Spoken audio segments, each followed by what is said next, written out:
যদি হতাম মদিনার বুলবুলি উড়ে উড়ে দেখিতাম মদিনা গুলি গুলি আমি যদি হতাম মদিনার বুলবুলি উড়ে উড়ে দেখিতাম মদিনা গুলি গুলি দিন রজনী রইতাম চেয়ে গম্বুজের কানে প্রাণ ভরে দিতাম সালাম নবীর সানে বলেন না সুবহানাল্লাহ একটু জোরে হয় না দিন রজনী রইতাম চেয়ে গম্বুজের কানে প্রাণ ভরে দিতাম সালাম নবীর সানে নবীর সানে গুনগুনিয়ে গাইতাম দরুদের কলি উড়ে উড়ে দেখিতাম মদিনা গুলি গুলি আমি যদি হতাম মদিনার বুলবুলি উড়ে উড়ে উড়ে দেখিতাম মদিনা গুলি গুলি শুনতাম মসজিদ নববীর মধুর রাজা সুরে সুরে উড়তাম মদিনার আসানা মদিনার আসানা নানা মেলে সাফ করিতাম মিম্বরের বাণী উড়ে উড়ে দেখিতাম মদিনা গুলি গুলি আমি যদি হতাম মদিনার বুলবুলি উড়ে উড়ে দেখিতাম মদিনা গুলি গুলি আল্লাহুম্মা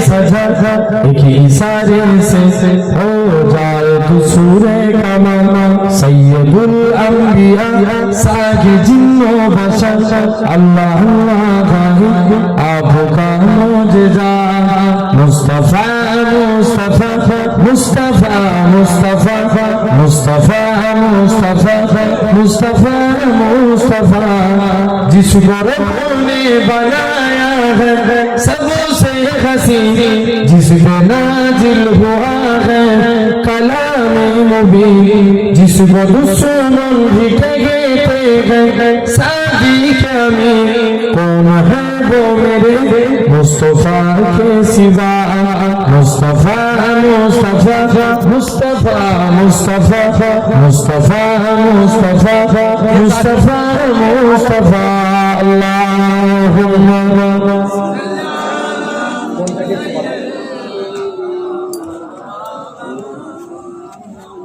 अला आले सैयदना जिस घड़ी भूल जाएगी बातों को मामा जिस घड़ी बाप भी होंगे ना मेहरबान जिस घड़ी नफ्सी नफ्सी कहेगा समामा उस घड़ी होगा बस आपका आसरा मुस्तफा मुस्तफा मुस्तफा मुस्तफा मुस्तफा मुस्तफा मुस्तफा मुस्तफा बाहर ताजीर सर को झुकाए सजा एक इशारे से हो जाए दूसरे का मामा सैयदुल अंबिया सागे जिन्नो बशर अल्लाह अल्लाह है आपका मोजजा अल्लाहुम्मा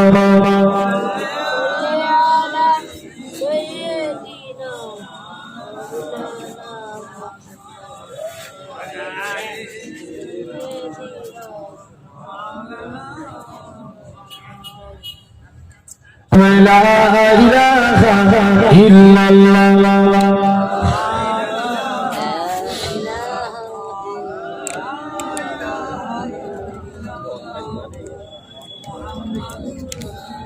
لا مقصود إلا الله لا موجود إلا الله لا مقصود إلا الله لا موجود إلا الله لا مطلوب إلا الله لا محبوب إلا الله لا إله إلا الله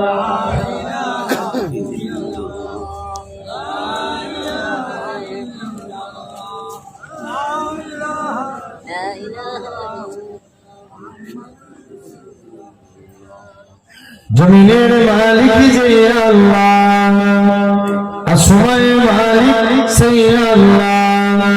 জমিনের মালিক যে আল্লাহ, আসমানের মালিক সেই আল্লাহ। উম্মত আমরা রাসূলুল্লাহর বান্দা, আমরা তুমি আল্লাহর লা ইলাহা ইল্লাল্লাহ।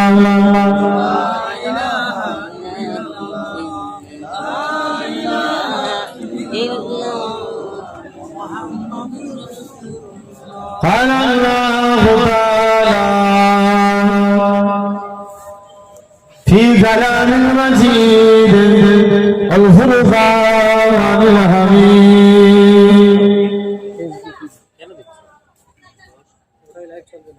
منها خلقناكم وفيها نعيدكم ومنها نخرجكم تارة أخرى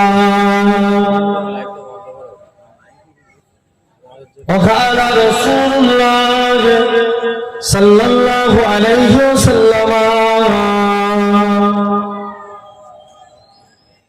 لا يؤمن أحدكم حتى أكون أحب إليه من ولده وولده والناس أجمعين। प्यारे हाजिरान मजलिस, উপস্থিত এই মাহফিলে বসে থাকা বয়োজ্যেষ্ঠ মুরুব্বিয়ান চাচার সমবয়স্ক ইয়াং জেনারেশন যুবক তরুণ ভাইরা, পর্দা আড়ালে উপস্থিত আমার মা ও বোনেরা, সদ্য আজকে এই মনবাড়ি ইটভাটা আবু বকর সিদ্দিকী আমিনিয়া মাদ্রাসা সমস্ত উস্তাদ মণ্ডলী সকলকে জানায় গুনাহগারের তরফ হতে ফিল্মঘর শরীফের পক্ষ হতে আপনাদের জানাই আন্তরিক সালাম মুবারক। খিদমতে আপনাদের এসেছি দোয়া নেওয়ার উদ্দেশ্যে, আল্লাহ পাকের দ্বীন ইসলামের খিদমত। তথাপিও আমরা এই সুন্দর নবিয়ানা মাহফিল মাদ্রাসার ইশারে সবে আমরা এতগুলো মানুষ এসে বসেছি, আলহামদুলিল্লাহ। আমি একটু রিকোয়েস্ট করবো, যারা দূরে আছে, দূরে থাকলে মহব্বত বাড়ে না কমে, আগে বলে জি একটু একটু কাছে কাছে সামনের দিকে আসেন, আসা যাবে? সামনের দিকে চলে আসেন।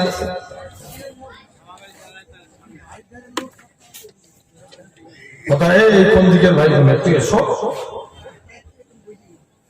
আলহামদুলিল্লাহ, জেনে রেখে দেন আমরা এই সুন্দর জান্নাতের বাগান, বেহেশতের বাগানে এসে বসেছি। আজকে হয়তো দেখতে পাচ্ছি আমরা এই জায়গায় সিরাতের কোলের উপরে আমরা বসে আছি। আমার আল্লাহ চাইলে পারে আল্লাহ একদিন আপনাকে জান্নাতি সিংহাসনে বসাবো, জোরে বলে ক্ষমতা আছে না আল্লাহ? এক জায়গায় জোর হো না, এই কোলের আব্বা বোনে জেনে রেখে দেন। আলহামদুলিল্লাহ, আজকে আমরা এই সুন্দর নবিয়ানা মাহফিলে এই জান্নাতের বাগানে আমরা এসে বসেছি। আল্লাহ যদি তৌফিক দেন, আমি হয়তো আপনাদের কাছে 11:15 পর্যন্ত আছি। আল্লাহ যদি তৌফিক দেন কিছু আপনাদের কাছে আলোচনা আমি পূর্বে একটা তথাপিও এই জান্নাতের বাগানে আমরা বসেছি। এই জায়গায় বসিয়েছেন কে? জোর করে বলেন আল্লাহ। যে আল্লাহ আপনার আমার শরীরকে সুস্থ রেখে সবল করে তামাম গুনাহ থেকে দূরে সরিয়ে রেখে এমন এক কোরআন হাদিসের মাহফিলে বসার তৌফিক দিয়েছেন, যেই জায়গায় বসলে আল্লাহ এমনি গুনাহ মাফ করে দেয়। জোরে বলবেন না? তথাপিও আমরা এই জান্নাতের বাগানে বসে দুটো আল্লাহ আল্লাহ রাসূলের কথা আমরা শুনবো, বলি ইনশাআল্লাহ। আমি তার আগে সর্বপ্রথম আল্লাহ পাকের দরবারে শুকরিয়া তো আদা করতেই হয়, কেননা যে আল্লাহ এই জান্নাতের বাগানে বসিয়েছেন, আল্লাহ পাকের দরবারে আমরা শুকরিয়া আদা করব। শুকরিয়া আদা করলে আমার আল্লাহ বান্দাদের উপরে খুশি হয়ে যায়। কেমন? আপনি লক্ষ্য করে দেখবেন আল্লাহর কোরআন বলে লা ইন শাকারতুম লা আযীদান্নাকুম, বান্দা তোমরা আমি আল্লাহ আমার শুকরিয়া আদা করো, আমি আল্লাহ তোমাদের নিয়ামতে ভরিয়ে দেব। জোরে বলবেন না? তাই আমরা এই মাদ্রাসার ইসালে সবে বসে আমরা আল্লাহ পাকের দরবারে শুকরিয়া আদা করি, একসঙ্গে মিলে বলি আলহামদুলিল্লাহ। আলহামদুলিল্লাহ। ব্যাস আল্লাহ এতটুকু যায়। দুনিয়ায় অনেক মাহফিল হয়, আস্তাগফিরুল্লাহ, আমি কোনো মাহফিলকে ছোট বলছি না, তবে এই মাদ্রাসার মাহফিলের গুরুত্ব একটা আলাদা। যদি বলেন কেন, আমরা এমনি পানি যখন খাই বসে খেতে হয় না দাঁড়িয়ে? কথা বলো, বসে খেতে হয়। আর যখন আমরা জলের পানি খাই তখন দাঁড়িয়ে। একই পানি, এর রঙও যা, এর স্বাদও তাই, কিন্তু একটা দাঁড়িয়ে খেতে হয়, একটা বসে খেতে হয়। জমজমের পানি এই জন্য দাঁড়িয়ে খেতে হয় কারণ ওই পানিতে রসুলদের পায়ের ছোঁয়া আছে, জোরে বলে। আর এই মাদ্রাসার জলসা মানে মাদ্রাসা নবীর ঘর। কার ঘর? জোরে বলো। নবীর ঘর, নবীর ঘর মাদ্রাসায় আমরা বসেছি। মাদ্রাসার জলসা তো অনেক বেশি, তথাপি আলহামদুলিল্লাহ আমরা এই সুন্দর মাহফিলে বসে, আমি পূর্বে একটা আয়াত বললাম, খুব ভালো করে ওয়াজ আমরা বুঝে নেব এবং বুঝে আমল নিয়ে তো ওয়াজ শুনবো, বলি ইনশাআল্লাহ। আমার ওয়াজ শুনে কে খুশি হবেন, কে আবার আমাকে এলাকায় দাওয়াত করবেন, আমি এই নিয়ে করে এতটুকু বলছি না। যদি আমরা আল্লাহ খুশি হই তবে আমাদের জলসা, ঠিক না? তাহলে মূল টার্গেট আপনাকে আপনার এই জায়গায় বসাটাও আল্লাহর জন্য হতে হবে। কার জন্য? আল্লাহর জন্য। জেনে রেখে দেন। তথাপিও আমরা এই সুন্দর মাহফিলে বসে আল্লাহ পাকের দরবারে আমরা শুকরিয়া আদা করলাম। আমি পূর্বে একটা আয়াত বললাম, যে আয়াতটা আমরা বেশিরভাগ টাইমে পড়ি, মিনহা খালাকনাকুম ওয়া ফিহা নুঈদুকুম ওয়া মিনহা নুখরিজুকুম তারাতান উখরা। কোথায় পড়া হয় এটা? কবরস্থান, মাটি দেওয়ার সময়, মাটি দেওয়ার টাইমে। তাহলে আয়াত দ্বারা বুঝে নিতে হবে আলোচনা কোন দিকে যাবে। এই মরণ আমাদের প্রত্যেকের হবে, হ্যাঁ না? কুল্লু নাফসিন যায়কাতুল মাউত, প্রতিটা সৃষ্টির মৃত্যু অনিবার্য, এতে কোনো সন্দেহ নাই। কিন্তু জেনে রেখে দেন, এই মরণ প্রতিটা মানুষের অনিবার্য, একদিন আমাদেরকে তো মরে যেতেই হবে, জেনে রেখে দেন। কিন্তু আমরা চেষ্টা করলে মরণ থেকে বাঁচতে পারবো না। কেউ বাঁচতে পারবো? আপনি যদি ভাবেন ডাক্তার দেখিয়ে বেঁচে যাবো, খবর দিয়ে দেখেন বড় বড় ডাক্তার বাবুরা মারা যাচ্ছে, ঠিক না ভুল? যদি ভাবেন দোয়া তাবিজ করে বেঁচে যাবো, পীর আউলিয়া নবী রাসূল তিনারা ইন্তেকাল করতে হবে, মরতে যদি হয় মরণের মতো কাজ করে যেতে হবে, আল্লাহ কবুল করে নেবেন। তাই রাসূল বলেছেন তোমরা টোটাল 8টা আমল করবে। কটা? 8টা আমল। এই 8টা আমলের মধ্যে রাসূলুল্লাহ সাল্লাল্লাহু আলাইহি ওয়াসাল্লাম বলেছেন তোমরা 4টে গুনাহের কাজকে বর্জন করো আর 4টে আমল করো। যদি 8টা আমল করতে পারো, আমি রাসূল বললাম সেই বান্দার কবরটা আল্লাহ জান্নাতের গোলাপ ফুলের বাগান বানিয়ে দেবে। সুবহানাল্লাহ। তাহলে আমরা বাঁচতে চাই না? কবরের আযাব থেকে বাঁচতে চাই, কারা হাত তুলে দেখান দেখি। তাকবীর দেন, নারে তাকবীর। এটা মোট বাড়ির আওয়াজ, জোর করে দেন নারে তাকবীর। আরো জোরে হবে নারে তাকবীর। আচ্ছা মা জেনে রেখে দেন। তথাপি আলহামদুলিল্লাহ, তাহলে আজ এই সুন্দর জায়গায় বসে আমরা নিজের মরণকে স্মরণ করি। আল্লাহ রাসূল বলেছেন কাফা বিল মউতে, তোমরা মরণকে বেশি বেশি করে স্মরণ করো। মৃত্যু অনিবার্য, প্রতিটা মানুষের হবে, এতে কোনো সন্দেহ নাই। আপনার আজরাইল ফেরেশতা আপনার রূহ বার করে নিয়ে চলে যাবে। কি নেককার বলেন, কি বদকার বলেন, প্রতিটা বান্দা বান্দি আপনার রূহ বেরিয়ে যাবে। আসেন, যদি ইনশাআল্লাহ হাতে সময় থাকে, আমি এই আলোচনা কমপ্লিটের পর আমি আল্লাহ রাসূলকে নিয়ে কিছু আলোচনা করতে চাই। ভাই, আমাদের কাছে চাকরি আগে না ডিউটি আগে? বলো না, আগে চাকরি না আগে ডিউটি? জি জি জি, আগে চাকরি ডিউটি দুটোই আছে। দুটোই একই না, বুঝতে হবে। আসেন, অবশ্যই আগে চাকরি তারপরে ডিউটি। আগে কি চাকরি তারপরে ডিউটি। আগে আমরা নেতা চিনবো, তারপরে আমল করবো। আমাদের নেতাকে আমরা নামাজে পড়ি সাইয়্যিদানা ওয়া মাওলানা মুহাম্মদ, আল্লাহ সরদার হিসাবে মানি নবী মুহাম্মদ সাল্লাল্লাহু আলাইহি ওয়াসাল্লামকে। নবীকে নেতা বলে মানেন, আল্লাহ আপনাকে কবুল করে নেবে। জোরে বলেন। তো আসেন সেই নেতা সম্পর্কে আপনাদের কাছে আমি কিছু নতুন তথ্য দেবো। তার আগে যে বিষয়টা নিয়ে বলছি খুব মনোযোগ দিয়ে শুনেন। যুবক বসেছেন আলহামদুলিল্লাহ আল্লাহ জান্নাতের বাগানে, মনে করেন আমি এই মুহূর্তে আপনি বাড়ি চলে যাবেন, এটা মধ্যরাত রাত 2টা পর্যন্ত হয়তো প্রোগ্রাম হবে, জেনে রেখে দেন। বাড়িতে চলে যাবেন, ঘুমাতে যাবেন, সঙ্গে সঙ্গে ঘুম ধরবে না। আপনি ঘুমানোর আগে 1টা মিনিট করে প্রতিদিন চিন্তা করবেন যে আল্লাহ আমি এই মুহূর্তে যদি মরে যাই, আল্লাহ তোমার কাছে যে আমি মুখ নিয়ে দাঁড়াবো। আল্লাহ রাসূল বলছে বান্দা কি নেককার বলেন কি বদকার বলেন, প্রতিটা বান্দা আপনার রূহ বেরিয়ে যাবে। যারা আল্লাহর ঈমানদার বান্দা হবে তাদের রূহ দিয়ে খুশবু বেরোতে থাকবে। বলো না সুবহানাল্লাহ। তাদের রূহটাকে ধরাধরি করে 7 তবক আসমান, সেখান থেকে জান্নাতি করা হবে।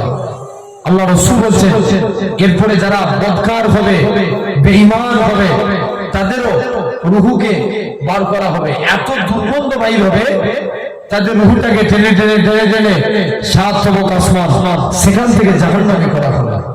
আল্লাহ রাসূল বলছেন এরপরে যারা বান্দা ইন্তেকাল হয়ে যাবে, মারা যাবে, বান্দার মাথার গোড়ায় বসে বসে কোরআন তেলাওয়াত করা হয়। কি তেলাওয়াত করা হয়? কোরআন। এই কোরআন তেলাওয়াত করলে কি লাভ জানেন? আমরা খুব লক্ষ্য করব, একটা মানুষ পানিতে ডুবে যাচ্ছে, যখন ওই মানুষটাকে পানি থেকে উঠলো, নাকটা বেরিয়ে গেল, অনেক শান্তি পায় না?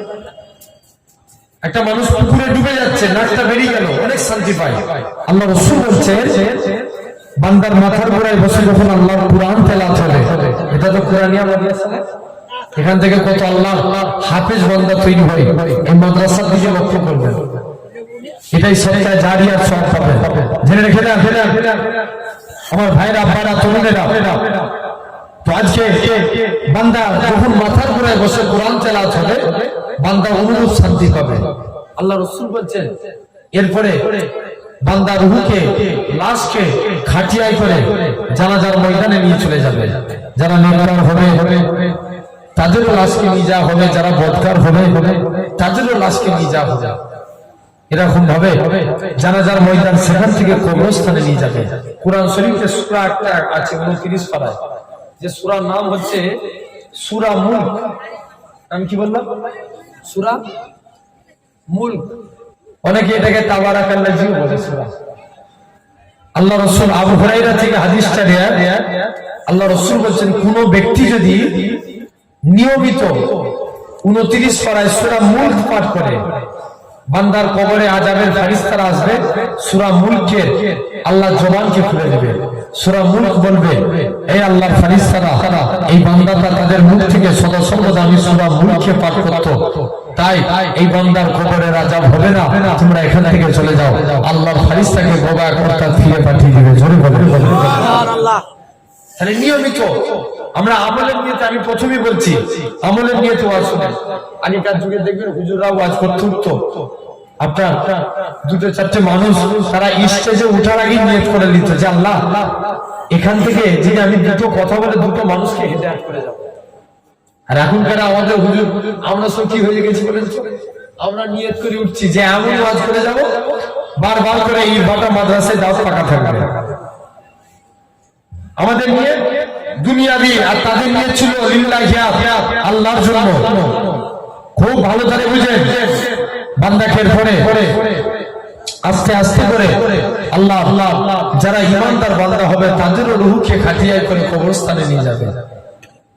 মুসলমান করে ছেলে মেয়েরা, বাবা, ছোটরা, যারা ইমানদার হবে তাদের রূহটাকে হাতিয়ায় করে এরকম ভাবে কবরস্থানের দিকে নিয়ে যাবে।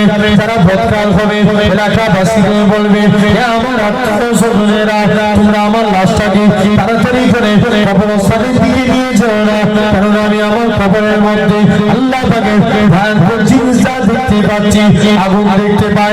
যদি তোমরা আমাকে দেখতে পেতে তাহলে তোমরা আমাকে কবরস্থ করতে না। আল্লাহ নবী জানিয়ে দেয়, যারা বদকার হবে, যারা ইমানদার হবে তাদের রূহটাকে হাতিয়ায় করে কবরস্থানের দিকে নিয়ে যাওয়া হবে।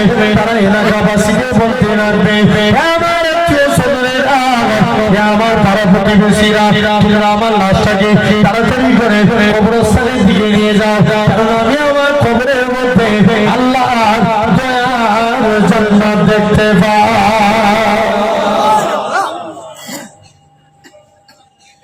বান্দাকে কবরস্থ করে রেখে দিয়ে চলে আসা হবে। কিতাব এসছে 41 পা মুরাদ এসেছে। কত পা? 41 পা। 41 পা আসতে যতক্ষণ সময় লাগবে বান্দাকে তুলে বসানো হবে। মুসলমান বলে ছেলে মেয়েরা, জনেরা, বান্দা কবর থেকে উঠে দাঁড়াবে। 41 পা মুরাদ এসেছে, বান্দাকে তুলে বসানো হবে। বান্দা চিৎকার করে বলবে, এরকম ভাবে কারো কারো রোগে মারা গেছে, কেউ ক্যান্সারের রোগে মারা গেছে, আল্লাহ রোগকে ভালো করে দিবে। কেউ এই রোগে অ্যাক্সিডেন্টে মারা গেছে, আল্লাহ তাকে ভালো করে দিবে। আল্লাহ কবর থেকে সোজা বেরিয়ে যাবে, কবর থেকে উঠে যাবে।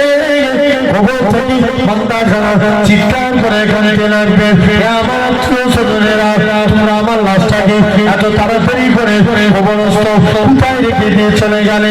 ছেলে ছেলে অন্তরে চলে যাবে, এমন শুনেছি কবরবাসী চিৎকার করে কাঁদতে লাগবে।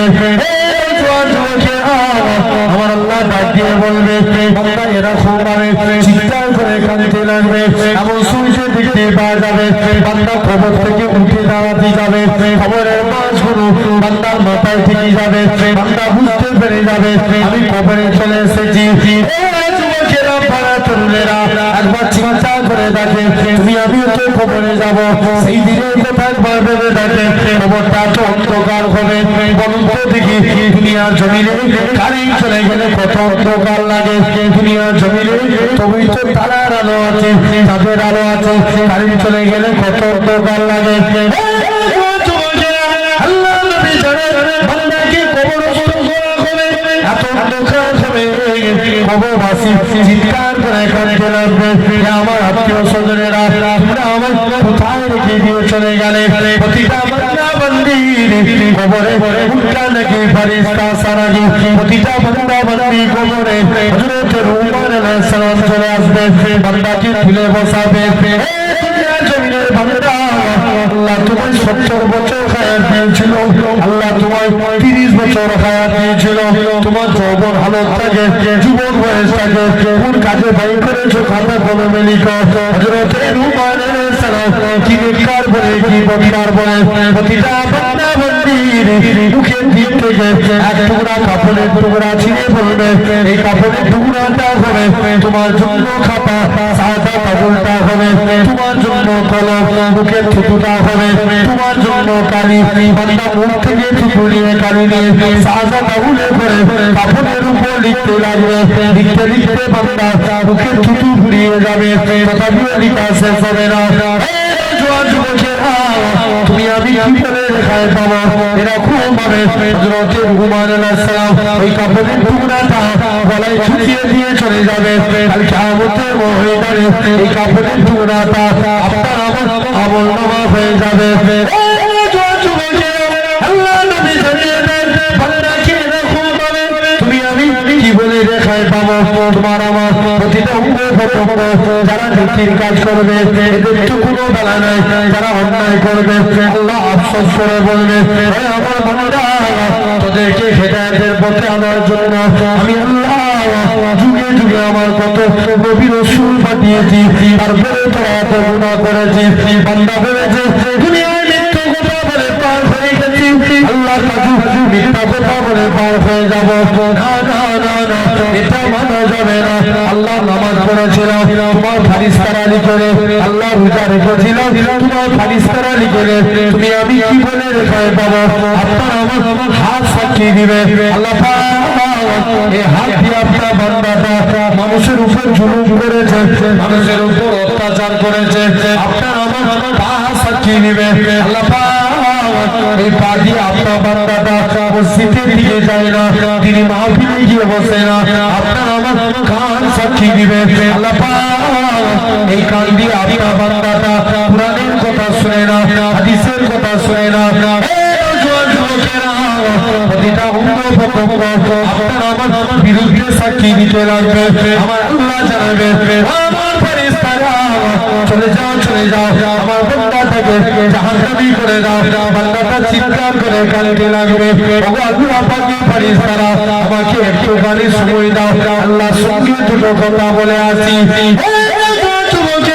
বান্দাকে সময় দিয়ে দেওয়া হবে বান্দা আল্লাহর কাছে চলে আসবে আল্লাহ নামাজ পড়েছিলাম আল্লাহ তোমার ফারিস্তারা লিখে রোজা রেখেছিলাম আল্লাহ তোমার ফারিস্তারা লিখে আমার আল্লাহ জানাবে আমার বান্দা তবে আজকের দিনে সিজদা দে বান্দা সিজদা দেওয়ার জন্য তৈরি হয়ে যাবে তুমি আমি কি বলে রেখায় পাবো প্রতিটা অঙ্গ প্রত্যঙ্গ আল্লাহ পাক জানাবে বান্দা আমল শুনছে আল্লাহ তবে আপনি নাকি কুরআন পাকে ইরশাদ করেছে আল্লাহ তোমায় আতাকান আল্লাহ বে আকুয়া হাসবো যে বান্দা নাকি আল্লাহ আপনার উপরে ভরসা করে আপনি তার জন্য যথেষ্ট হয়ে যান আল্লাহ আমি আপনার গুনাহগার বান্দা আমি আপনার পাপী বান্দা আপনার উপরে ভরসা করে রইলাম আমার আল্লাহ জানাবে সাতটা আপনি আমার বান্দা তোমরা সত্য কথা বলেছো আমার বান্দা চলে যা আমি আল্লাহ করে জীবনে গুনাহটাকে ক্ষমা করে দিও আমি আল্লাহ তোকে আমার রহমতে জান্নাত দিয়ে দিলাম তাহলে ভাবে আল্লাহ রাসূল বলছেন বান্দাকে এরপরে আসবে মুনকার নাকির ফেরেশতা গোটা বুখারী শরীফ তন্ন করে দেখেন কবরের সওয়াল প্রসঙ্গে 7টা হাদিস এসেছে কটা 7টা হাদিসে বলা হচ্ছে কবরে একটা সওয়াল করা হবে নবীকে এনে কবরে হাজির করানো হবে যে নবী চিনতে পারবে তার কবরে নাজাত জোর বলো না আর একটু জোর বলো হয় না হ্যাঁ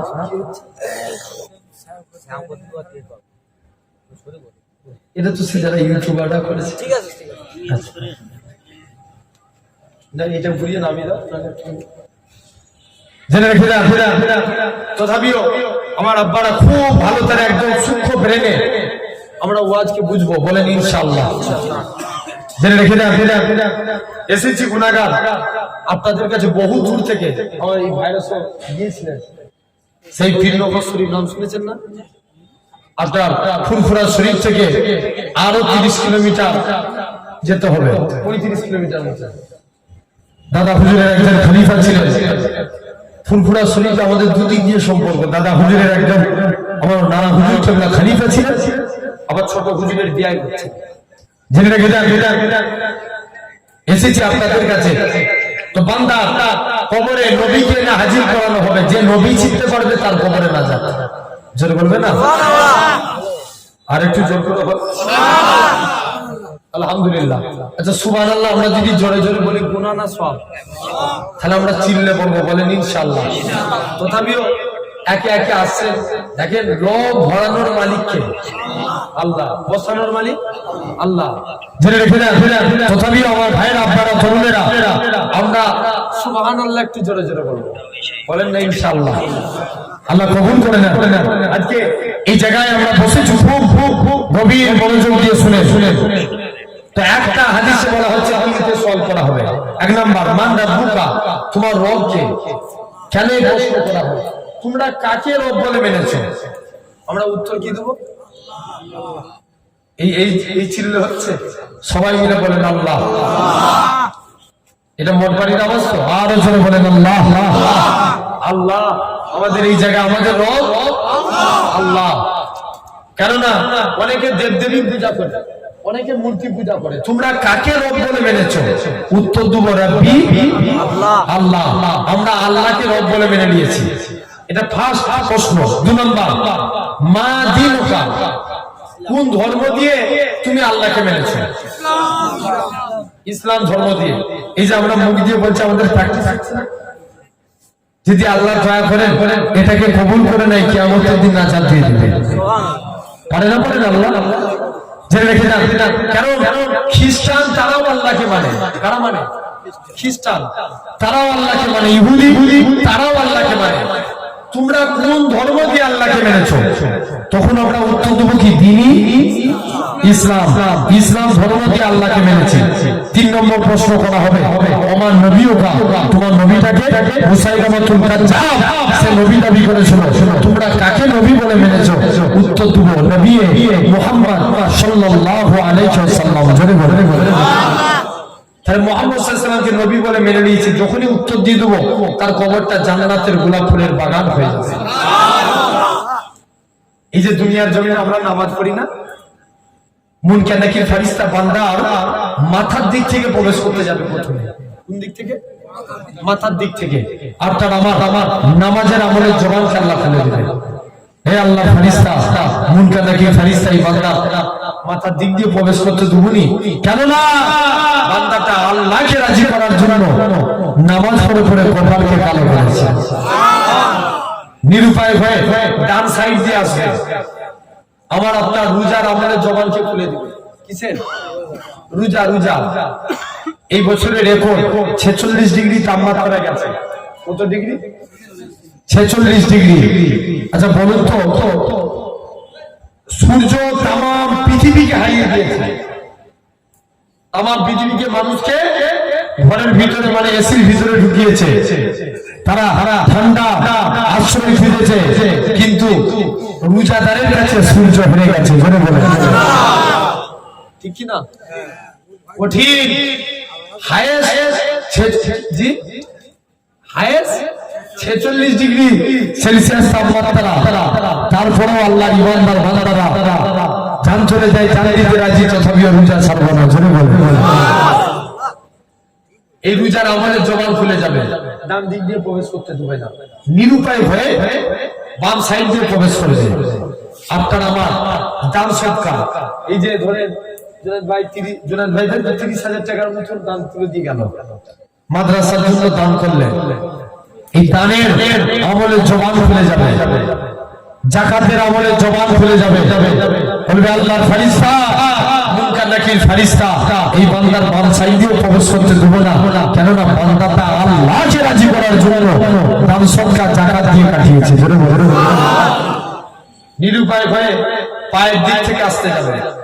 আপনার আমার পিতা মাতার খিদমতের আমল বলবে, আল্লাহর ফেরেশতা, মুনকার নাকির ফেরেশতা এই বান্দার পায়ের দিক থেকে প্রবেশ করতে দেবনি, কেননা বান্দাটা আল্লাহকে রাজি করার জন্য বাপ মায়ের খিদমত করেছে।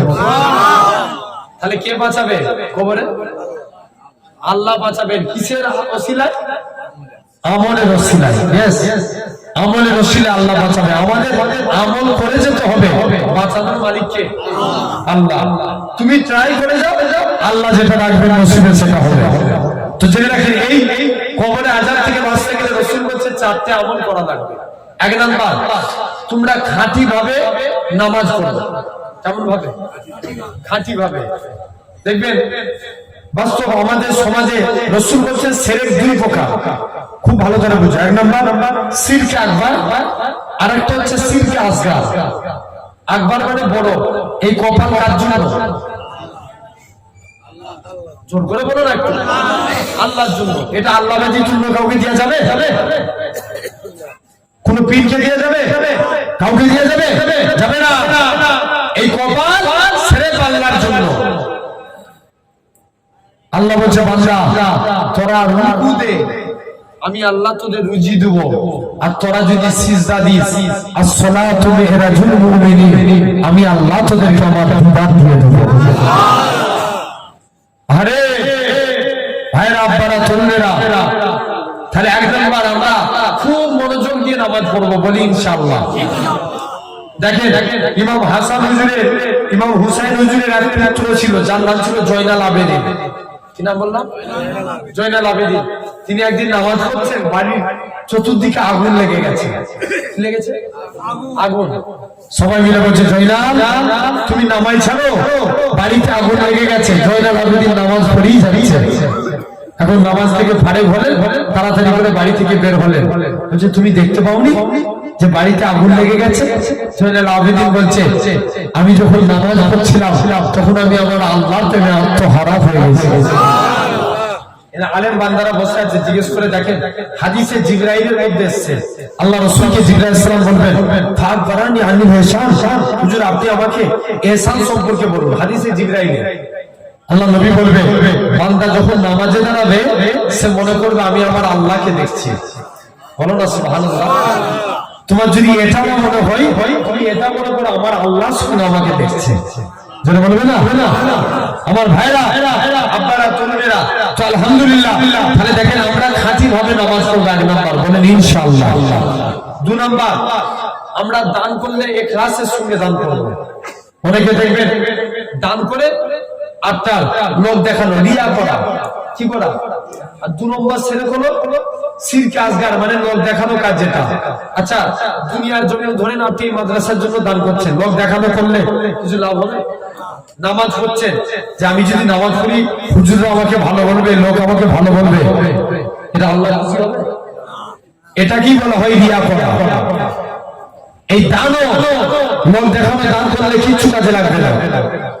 আল্লাহ রাসূলের একটা পারস্যের সম্রাট একটা হাদিস শুনেন, আল্লাহ নবীর ব্যাপারে উল্টো পাল্টা করে লিখে দিয়েছে মুহাম্মদ সাল্লাল্লাহু আলাইহি ওয়াসাল্লাম তুমি মদিনা এসে বড় নেতা হয়ে গেছো, তোমার নেতাগিরি চলবে না, তোমার ইসলামকে মিটিয়ে দেবো, তোমার কোরআনকে জ্বালিয়ে দেবো।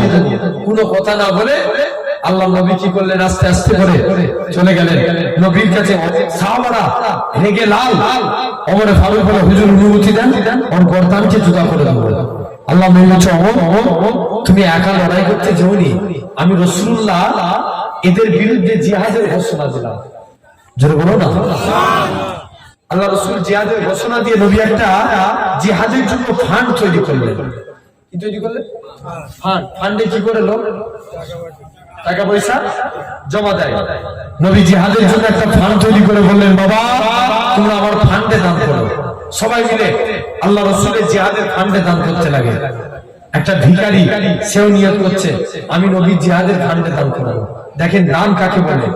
চলে গেলেন নিজে পকেট হাতড়াহাতড়ি করে দেখে সবাই লাইন দিয়ে দান করতে লাগে। মুসলমান ঘরে ছেলে মেয়েরা, তরুণেরা, এরকম ভাবে যদি খবর আজাব থেকে বাঁচতে চাই তুমি আমি ভালোভাবে দান করি। আল্লাহ নবী সাহাবী ওই মহিলা খানা গিয়ে বললো এরকম ভাবে দান করতে লাগে। মহিলা খানা আস্তে আস্তে করে আল্লাহ নবী হুজরা মুবারকের দিকে চলে গেলেন। সবাই লাইন দিয়ে দান করে মহিলা খানা নিজের পকেট হাতড়াহাতড়ি করে কোনো কিছু না পেয়ে মহিলা খানা নিজের বাড়ির দিকে চলে গেলেন। আল্লাহ সবাই দান করে আমি কি দান করতে পারবো না, নিজের বাড়িতে চলে গেলেন। 3 দিন চুলাতে হাড়ি চলে না। মহিলা খানা আস্তে আস্তে করে নিজের একটা ছোট বাচ্চাকে সাথে করে নিয়ে আল্লাহ নবীর হুজরা মুবারকে চলে আসে। হযরতে আবু বকরের সঙ্গে দেখা করে হযরতে আবু বকর বলতে লাগে এ ভালো ছেলে তুমি নবীর কাছে কেন যাও মা, নবী তো তোমায় দান করতে পারবে না। মহিলা কেন বলে আবু বকর আমি নবীর কাছে দান চাইতে যাই না, আমি নবীকে দান করতে যাচ্ছি। আল্লাহ নবী সাহাবী হযরতে আবু বকর রাদিয়াল্লাহু তাআলা মহিলাটাকে ছেড়ে দিলেন। মহিলা আল্লাহ নবী হুজরা মুবারকে আসে নিজের ছোট বাচ্চাটাকে আল্লাহ নবীকে দান করে দিলেন। এমন সময়তে মহিলা খানাকে আল্লাহ নবী বলে ছেলে বলো তো দেখি আমি তোমার এই বাচ্চাকে নিয়ে কি করবো। মহিলা খানা কাঁদে আর বলে ইয়া রাসূলুল্লাহ হাবিবাল্লাহ, ইয়া রাসূলুল্লাহ হাবিবাল্লাহ, চতুর্দিকে আপনার দুশমনে ভরা, কেউ যদি আপনাকে লক্ষ্য করে তীর ছুঁড়ে ছুঁড়ে মারে আমি আবু বকর আমার বাচ্চাকে কাফেরদের তীরের সঙ্গে রেখে দিবে, আমার বাচ্চা শহীদ হয়ে যাবে। কাল কিয়ামতের ময়দানে আমি শহীদের মা বলে আল্লাহ জান্নাত পেয়ে যাব। নারে তাকবীর, নারে তাকবীর। আমি শহীদাদের মা বলে আল্লাহ জান্নাত পাবো। তাহলে 2 নম্বর, আমরা কবর থেকে বাঁচতে গেলে 2 নম্বর কি করব? সাবজেক্ট মাথায় এটা খুব সূক্ষ্ম বেরেন, আমি আবার বলছি। ওই নালে শুধু আমি ওয়াজ করতে জানি না, ও এক টান দিয়ে এক একটা ঘটনা বললে 2 ঘন্টা শেষ হয়ে যাবে। কি পাবেন? যে শুনে চলে যাবেন, না হুজুর বিরাট ওয়াজ করে গেছে, কিছু হবে? আপনার ফায়দার জন্য বলছি। 3 নাম্বার, আমি 2 নাম্বার বললাম, কবরে আযাব থেকে বাঁচতে গেলে কি করা লাগবে? দান খাঁটি ভাবে দান করতে হবে। 1 নাম্বার কি বলেছিলাম? খাঁটি ভাবে নামাজ পড়তে হবে। 3 নাম্বার, আল্লাহ রাসূল বলেছেন, তোমরা যদি কবরে আযাব থেকে বাঁচতে চাও, তোমরা পিতা মাতার খেদমত করো, আল্লাহ তোমাদের ইজ্জতকে বাড়িয়ে দেবে। জোরে বলবেন না? আচ্ছা বলেন তো, প্রতিটা পিতামাতার তো খেদমত হবেই, কিন্তু পিতামাতার খেদমতের আগে মা বাপকে সন্তানের হক মানতে হবে, ঠিক কি না? কাকে? মা বাপকে। কেমন? হযরত ওমরের কাছে একটা মুরব্বি যে বলছে, হুজুর আমার ছেলে আমাকে দেখছে না, বলছে যাও তোমার ছেলেকে ডেকে নিয়ে এসো। ছেলেকে ডেকে দিছে, তুই তোর বাপকে দেখছিস, ব্যাপার কি? আল্লাহ রাসূল বলছে, রিদু রাব্বি ফি রিদুল ওয়ালাদি ওয়া সাকতু রাব্বি ফি সাকতুল ওয়ালাদি। পিতামাতার সন্তুষ্টি আল্লাহর সন্তুষ্টি, তুই তোর বাপকে দেখছিস, ব্যাপার? বলছে হুজুর আমি কি আমার বাপকে দেখবো নি? আমার বাপই তো আমার একটা হক মানে না। বলছে আমার নাম রেখেছে কসাই। কি নাম? জোরে বলো। কসাই। প্র্যাকটিক্যালি আমি আমার দরবারে ভাইরা গিয়েছিলেন, আমি একদিন বসে আছি, একটা মহিলা তাবিজ করতে আসছে, মানে মুখে মিষ্টি দিতে নিয়ে আসছে তার বাচ্চা। তখন আমি জিজ্ঞেস করছি কি নাম রেখেছো? বলছে মারুতি হোসেন। কি নাম? মারুতি হোসেন। আমি যে কেমন করে? বলছে হুজুর কারণ প্রতিদিন আমি দেখেছি যে আমি প্রেগনেন্ট ছিলাম, আমার মারুতি গাড়ি ভ্যানে করে যাচ্ছিলাম, মারুতি গাড়ির ভিতরে আমার বাচ্চা হয়ে গেছে, ওই জন্য সব করে নাম রেখেছে। প্র্যাকটিক্যালি আপনাকে বুঝতে হবে, সন্তানদের নাম সুন্দরভাবে নাম রাখতে হবে। বলেন ইনশাআল্লাহ। জোর করে বলি না ইনশাআল্লাহ। আমরা দেখবেন, আমরা অনেকে লক্ষ্য করি, আমি বুঝানোর জন্য বলছি, মনে করেন এক ছেলের আব্বা তার ছেলের নাম রেখেছে বলেন। কি নাম বললাম? বলেন। হুজুরের কাছে পড়তে পাঠিয়েছে, হুজুর জিজ্ঞেস করছে, এই করছি তোর নাম কি? বলছে বলেন। মনে করে এই ভাটা মাদ্রাসা দিয়ে করছে, হেড হুজুর নাই, হেড হুজুর জিজ্ঞেস করছে তোমার নাম কি? বলছে বলেন। কি ভাববে? আবার জিজ্ঞেস করছে, বল তোর নাম কি? বলছে বলেন। হুজুর তো খেপে যাচ্ছে,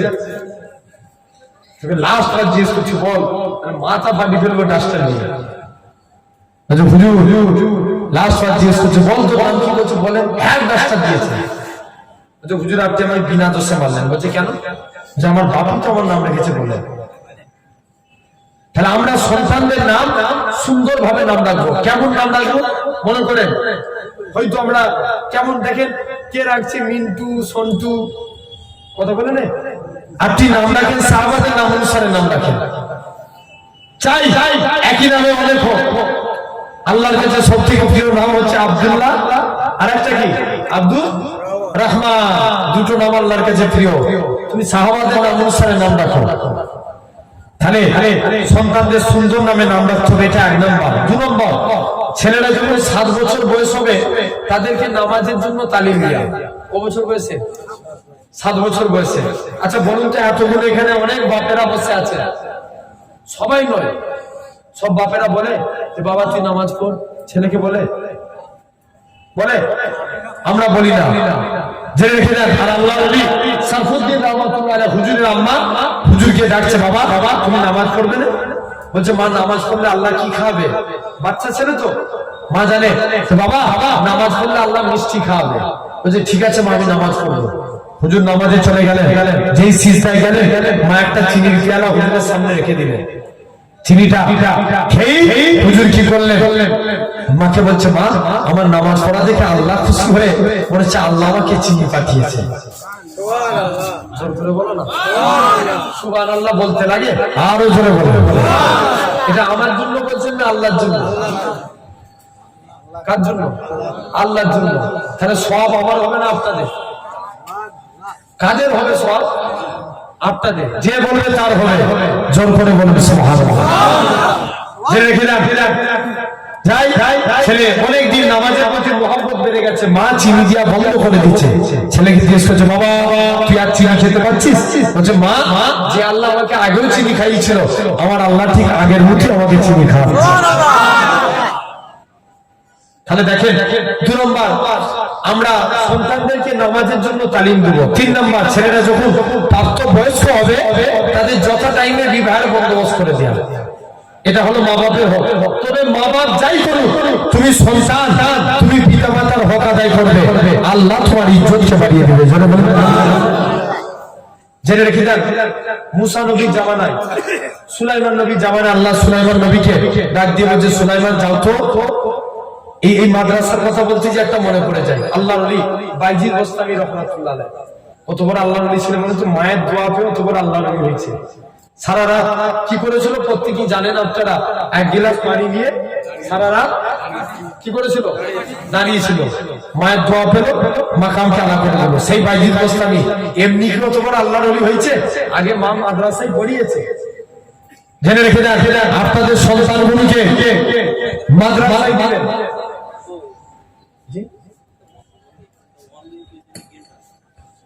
আমরা দেখবেন আমাদের সন্তানগুলোকে মাদ্রাসায় দেবো। বাইজির বোস্তামি বাচ্চা ছেলে তো, মা মাদ্রাসায় রেখে দিয়ে চলে এসছে। বলছে, হুজুর হেড হুজুরকে বলছে 18 বছর না হলে আমার বাচ্চাকে ছাড়বে না। জি হুজুর ঠিক আছে। বাইজির বোস্তামি মায়ের জন্য কাঁদতে লাগে।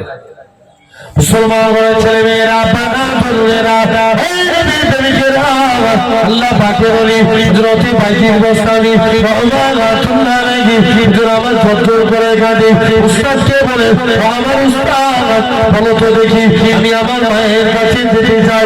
উস্তাদ বলে, না না না না, এটা মানা যাবে না, এটা মানা যাবে না। আল্লাহ পাকের ওলি হযরত বাইজির বোস্তামি উস্তাদের কাছে কাঁদে, আমার উস্তাদ বলো তো দেখি, আমি আমার মায়ের কাছে যেতে চাই, আমি আমার মাকে দেখতে চাই। মা খানা বলে, এরকম ভাবে কি করলে ছাড়বে? উস্তাদ বলে, তুমি কুরআন তেলাওয়াত করো। প্রতিদিনের মধ্যে এখন কুরআন মাজিদ শুনিয়ে দিলেন, উস্তাদ ছেড়ে দিলেন, মায়ের কাছে যায়। ও দুঃখী মা, ও দুঃখী মা, তুমি একবার দরজা খুলো মা। মা দরজা খুলতে চাই না, বাবা মাদ্রাসায় চলে যাও। আল্লাহ পাকের ওলি হযরত বাইজির বোস্তামি রাহমাতুল্লাহ আলাইহি হুজুর আমার জোর করে কাঁদে, মা একবার আমি আপনার মুখখানা দেখতে চাই। মা বাচ্চাকে মাদ্রাসায় পাঠিয়ে দিলে। 18 বছর বাইজির বোস্তামি পড়াশোনা করে, আর এই 18 বছর বাইজির বোস্তামির মা আল্লাহর কাছে সিজদায় পড়ে দোয়া করে, আল্লাহ পাক তুমি আমার বাইজিকে বড় আলেম বানিয়ে দাও। তাহলে ভাবে 3 নাম্বার হয়ে গেল। আমি কটা আমলের কথা বলবো বলেছি? 4টে, বাকি রয়েছে কটা? একটা। 4র্থ নাম্বার আল্লাহ রাসূল বলছে, তোমরা মুখ দিয়ে তাসবিহ পড়ো। বলেন না সুবহানাল্লাহ। আমরা মুখ দিয়ে কি পড়বো? আচ্ছা মনে করেন ভাই আপনি বাইক চালাচ্ছেন, আমাদের দৈনন্দিন জীবনে কিছু আমল করা লাগবে। বাইক স্টার্ট দিয়েছেন, আমি গাড়ি চালাই, স্টার্ট দিয়েছেন, বলবেন আল্লাহর নাম নিয়ে শুরু করবেন, বিসমিল্লাহির রহমানির রহিম। কি বলবেন? কার নামে শুরু হলো? আল্লাহর নামে। 2 নাম্বার, প্রতিটা কাজ শেষ করেছেন, বলবেন আলহামদুলিল্লাহ। কি বলবেন? আলহামদুলিল্লাহ। 3 নাম্বার, যখন পূর্বে কোনো কাজ করার চেষ্টা করবেন বলবেন ইনশাআল্লাহ। হাত কিংবা মুখের দ্বারা গুনাহ হলে সাথে সাথে পড়বেন আস্তাগফিরুল্লাহ। তাহলে শুনেন, একটা যুবক ছেলে আল্লাহর ওলি হাসান বসরি হুজুরের কাছে গেছে, যে বলছে হুজুর আমি আল্লাহর ওলি হব, আমাকে আমল বলেন। হাসান বসরি বলছে, যা 2টো জিনিস মুখস্থ কর, আমি যে কথা বলি এটা আমার আল্লাহ শুনতে পায়। বলো না সুবহানাল্লাহ। আপনি যে সুবহানাল্লাহ বলছেন, কে শুনছে? আল্লাহ। তুই 2টো জিনিস যে মুখস্থ কর, আমি যে কথা বলি এটা আমার আল্লাহ শুনতে পায়, আর আমি যে কাজ করি এটা আমার আল্লাহ দেখতে পায়। কটা কাজ হলো? আর হুজুর যুবক ছেলে তো খেপে লাভ, এটা কোনো আমল হলো? হুজুর একটু ভালো মন্দ আমল দিবে, যে আমল করবো তা না করে হুজুর ছেলে দিয়ে দিল। আমি যে কাজ করি এটা আল্লাহ শুনতে পাই, আমি যে কথা বলি এটা আল্লাহ শুনতে পাই, যে কাজ করি দেখতে পাই, এই কি আমল হলো? অনেকদিন আমল করে হাসান বাজার হুজুরের বাড়িতে আসছে। বলছে বলো তো তুমি কি শিখলে? বলছে হুজুর আমি যখন মিথ্যা কথা বলতে যাই আমার মনে পড়ে যায় আমার কথা তো আমার আল্লাহ শুনতে পাই। বলছে আর কি? বলছে আমি যখন কোনো অন্যায় কাজ করতে যাই আমি যখন মনে করি গোপনে আছি, আমি মনে করি আমাকে কেউ না দেখতে পাই আল্লাহ। হুজুর আমি অন্যায় কাজ করতে পারিনি। আল্লাহ হাসান বসরি বলছে বাবা যা, তুই আল্লাহ হয়ে গেছিস। তাহলে তোমরাও চেষ্টা করে দেখো, জবানের হিফাজত করে, জবানকে সদা সর্বদা আমরা মুখ দিয়ে তাসবিহ পড়ব। বাইক চালাচ্ছেন সুবহানাল্লাহ আলহামদুলিল্লাহ মনে মনে পড়েন লা ইলাহা ইল্লাল্লাহ মুহাম্মাদুর রাসূলুল্লাহ সাল্লাল্লাহু আলাইহি ওয়াসাল্লাম। রাসূল বলতে যার শেষ কথা কলেমা বেশক সে জান্নাতি।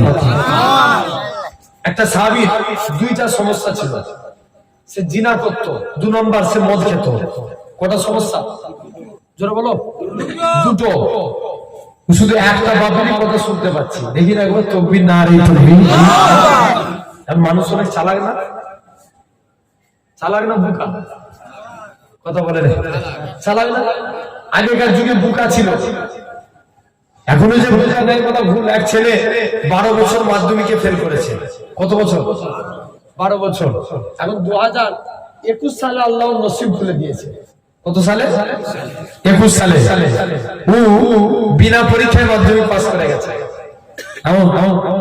ছেলেরা সাংবাদিক যে জিজ্ঞেস করছে বলো না তুমি তো মাধ্যমিক পাস করে গেলে, আমার দেশের প্রধানমন্ত্রী কে? যে রবীন্দ্রনাথ ঠাকুর। কি নাম বলছে? জোরে বলো। রবীন্দ্রনাথ ঠাকুর। আমি বলছি যাও, আর দেখেন চালা এক মুরব্বী মসজিদে বসে বসে শুধু আল্লাহ আল্লাহ আল্লাহ আল্লাহ জিকির করেই যাচ্ছে। আমি হুজুর জিজ্ঞেস করছে আগো চাচা তুমি যে জিকির করো তোমার সংসার চলে কি করে? চাচা বলছে বাবা বুঝবি নি, আমার বাপের যত জমি জায়গা ছিল সব বিক্রি করে দিয়েছি, ব্যাংকে মোটামুটি টাকা ডিপোজিট করে রেখে দিয়েছি, সুদ তুলি খায় আর আল্লাহ আল্লাহ করি। কি খাই? সুদ খাওয়া যাবে? সম্পূর্ণ হারাম। দিয়া জোরে বলো, দিয়া আর নিয়া এটা আরো জঘন্যতম হারাম। এখন চলে গেছে। এখন হুজুর জিজ্ঞেস করছে চাচা তুমি সুদ খাও গুনাহ হবে? বলছে জানি তো গুনাহ হবে, ব্যাংকের বই আমার নামে করে রাখি, আমার স্ত্রীর নামে করে রেখেছি, আমি খেয়ে যাবো ওর নামে গুনাহ। আরো দেখেন মানুষ চালাক সুবহানাল্লাহ বলার বেলায় জোরে নাই, তাকবীর দিলে জানে হুজুররা ট্রাই করে ওই জন্য জোরে দিয়ে দেবো, আরো জোরে দেন না আর জেনে রেখে দেন। তো সাহাবী কটা সমস্যা নিয়ে নবীর কাছে গেছে? দুটো। নবী যে বললো বাবা কি আজকের দিনে বুঝল আমি ওয়াজ করছি তো পরে হবে, আচ্ছা একটা রিকোয়েস্ট করছে নাচ বলতে, বলবো? একবার দরুদ শরীফ আল্লাহুম্মা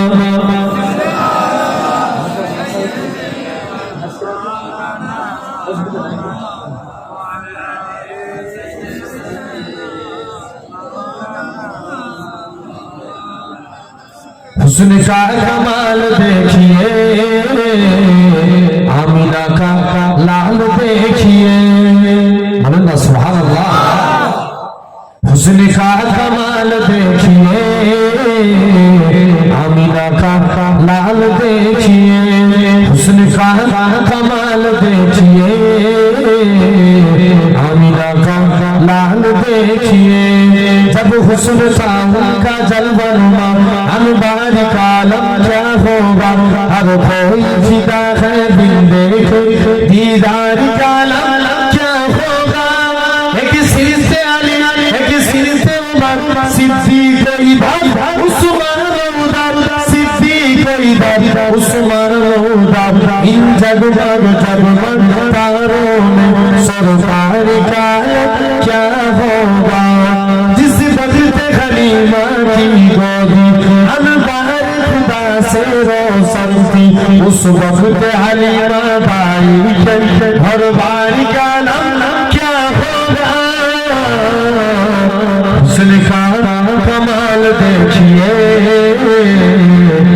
आमिना का लाल देखिए बोले हुस्न का कमाल देखिए आमिना का लाल देखिए बजट में फलक भी आ गया बजट में फलक भी आ गया टुकड़ों में ही लाल देखिए टुकड़ों में ही लाल देखिए बोलो ना टुकड़ों में ही लाल देखिए टुकड़ों में ही लाल देखिए इसको क्या जानते भी हो इसको क्या जानते भी हो हजरत बिलाल देखिए हजरत बिलाल देखिए हजरत बिलाल देखिए हजरत बिलाल देखिए जलपरी के बाद अर्श की जलपरी के बाद अर्श की आज बेमिसाल देखिए आज बेमिसाल देखिए हुस्न का कमाल देखिए आमिना का लाल देखिए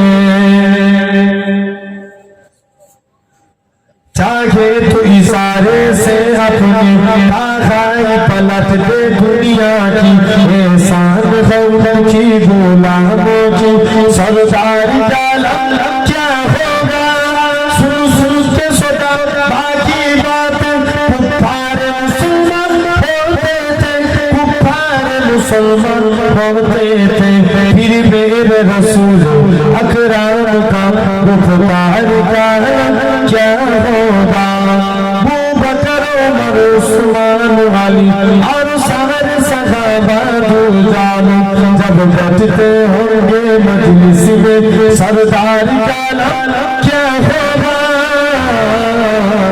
हुस्न का कमाल देखिए आमिना का लाल देखिए अल्लाहुम्मा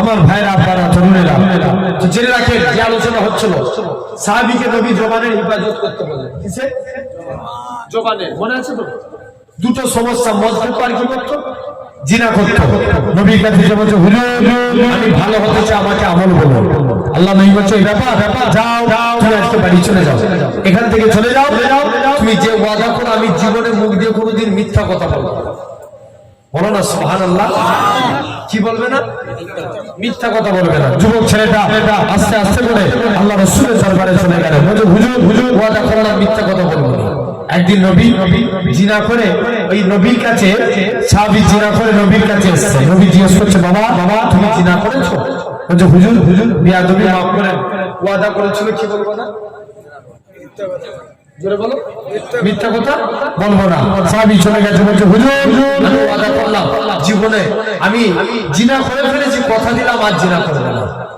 জোরে বলো না দ্বিতীয় দিন আবার আসছে আফটার নবী জিজ্ঞেস করছে বাবা তুমি মদ্যপান করেছো যে রাসূলুল্লাহ ওয়াদা করলাম মদ খাবো না তাহলে আমাদের চারটে আমল করা লাগবে কি জবানের হিফাজত করতে হবে আর কটা গুনার কাজকে বর্জন করতে হবে